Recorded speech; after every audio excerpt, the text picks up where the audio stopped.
Sir मैं यहाँ अभी देख रहा हूँ एक बोर्ड लगा हुआ है सक्सेस मंत्रा और मदन सर नाम से यह बोर्ड है।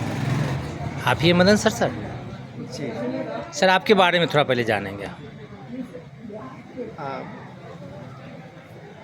मेरा नाम मदन सर है और मैं विगत 2015 से CTET और बाकी जो टीचर रिक्रूटमेंट प्रिपरेशन से संबंधित सभी परीक्षाओं के लिए तैयारी करवाता हूँ।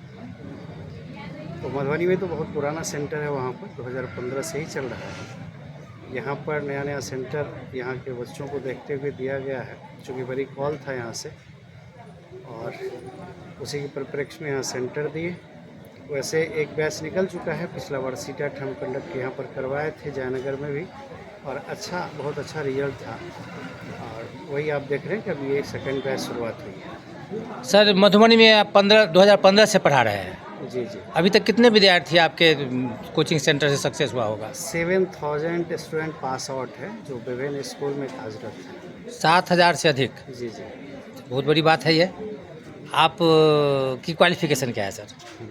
मैं खुद B.Ed हूँ और डबल PG हूँ, M.Ed कर रहा हूँ अभी, यही क्वालिफिकेशन है। रही CTET की बात, तो CTET मैं 19 बार पास हूँ। अच्छा, 21 बार में 19 बार। जी, CTET 19 बार पास आउट हूँ खुद मैं। स्टेट पास हूँ और कई राज्यों का TET भी पास हूँ। मतलब 19 बार आप पास किए हैं? जी। 19 बार परीक्षा क्यों दी आप सर? CTET में पहले ऐसा था कि नंबर ज़्यादा होने से लाभ मिलता था स्टूडेंट को, क्योंकि पहले जो बहाली होती थी, जैसे कि छठा फेज में हुआ था, तो मेधांक पर बहाली हुई थी। तो एक तो ये कारण था, और दूसरा कारण ये है कि मैं खुद को भी सेटिस्फाइड करता रहता हूँ कि यदि प्रश्न पैटर्न बदलता है तो मैं कितना हद तक उसको बढ़िया से डील कर पा रहा हूँ। तो इस वजह से भी मैं परीक्षा लगभग देता रहता हूँ CTET का। ऐसा नियम है सर कि अपने बार परीक्षा दे सकते हैं सर? जी, इसमें ओपन है, आपकी मर्जी, आप जितने बार परीक्षा चाहें दे सकते हैं। इसमें कोई बाध्यता नहीं है कि आप एक बार देंगे, 2 बार देंगे। सर तो जयनगर में आप कितने दिन से पढ़ा रहे हैं? अभी एक बैच खत्म किए हैं, इससे पहली वाली एक बैच की परीक्षा हो गई है? जी, परीक्षा हो गई। उसमें कितने रिजल्ट हुए? उसमें लगभग यहाँ से बच्चे कम थे, चूँकि फिर भी अप्रोक्स 80% प्लस बच्चे पास किए हैं यहाँ से। संख्या कम थी? जी, संख्या पहला बैच था इसलिए। जी। अभी कितने छात्राएं हैं आपके बैच में, सेकंड बैच में? अभी जयनगर में तो लगभग 25-30 की संख्या में है। 25-30 स्टूडेंट अभी है। मधुबनी में अच्छा खासा है। कितना बैच पढ़ाते हैं मधुबनी में?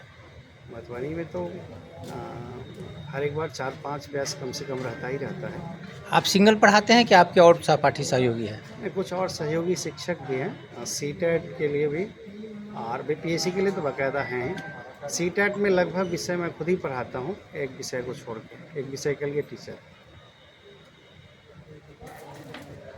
एक बात और करेंगे आपसे, ये जो छात्र छात्राओं को आप तैयारी करवाते हैं CTET की, इसमें आपका शुल्क क्या होता है सर? शुल्क पूरे कोर्स का 10,500 है सर।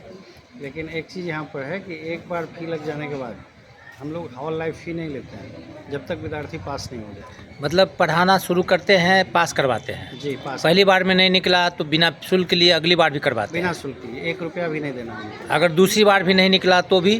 वो 10 बार में निकलेंगे, मेरी जिम्मेदारी है। आपकी जिम्मेवारी? एक बार शुल्क लेते हैं और उसको तैयारी करवा देते हैं, पास करवा देते हैं मतलब? दूसरी एक और चीज़ है, यहाँ पर फी में रिलैक्सेशन भी है, छूट भी है। किस तरह का छूट है सर? ऐसे लोग जो फिजिकल डिसेबिलिटी वाले हों जी, और जो रियल BPL हो, जी, इन दोनों को छूट भी मिलता है।